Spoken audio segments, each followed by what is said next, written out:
네, 일본이 올해 외교 청서에서도 변함없이 독도 영유권 억지 주장을 이어갔습니다. 또 한국 법원이 판단한 일제 강제동원 피해 소송 결과도 받아들일 수 없다고 거듭 강조했습니다. 일본 현지 연결합니다. 김세우 특파원.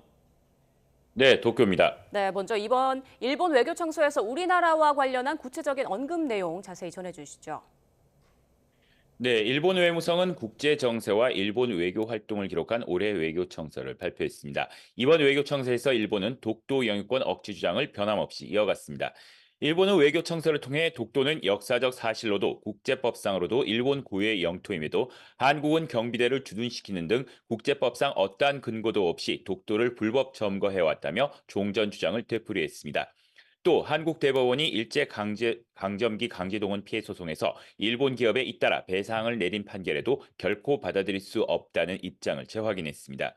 일본 정부는 대변인과 외무성 성명, 브리핑 등을 통해 우리 법원의 소송 판결을 그동안 강하게 반발하면서 지난해 3월 발표한 제3자 변제 해법을 통해 해결하라고 주장해왔습니다.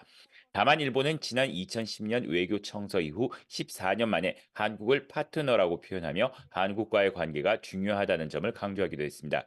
특히 인도태평양 안보 환경이 엄중해지는 상황에서 한일 간 긴밀한 협력이 지금처럼 필요한 시기가 없었다고 덧붙였습니다.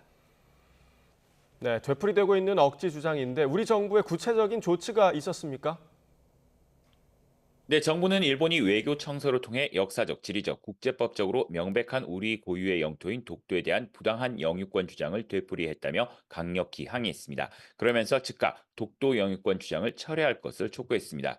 또 대한민국 고유 영토인 독도에 대한 일본의 어떤 주장도 우리 주권에 하등의 영향도 미치지 못한다는 것을 분명히 한다며 앞으로도 단호히 대응할 것이라고 강조했습니다.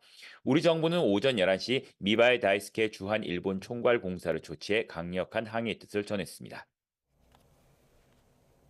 네, 그리고 일본 외교 청서에는 우리 국회 상황 또 총선과 관련한 언급도 있었다고요.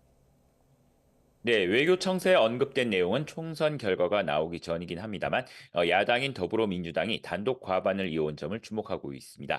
특히 야당이 지난해 이태원 참사 책임을 물어 행안부 장관 탄핵안, 국무총리 해임안 건의 등을 국회에서 통과시켰다고 설명했습니다. 이어 여야가 지난해 말부터 이번 4월 총선을 향해 본격적으로 움직여 왔다고 덧붙였습니다.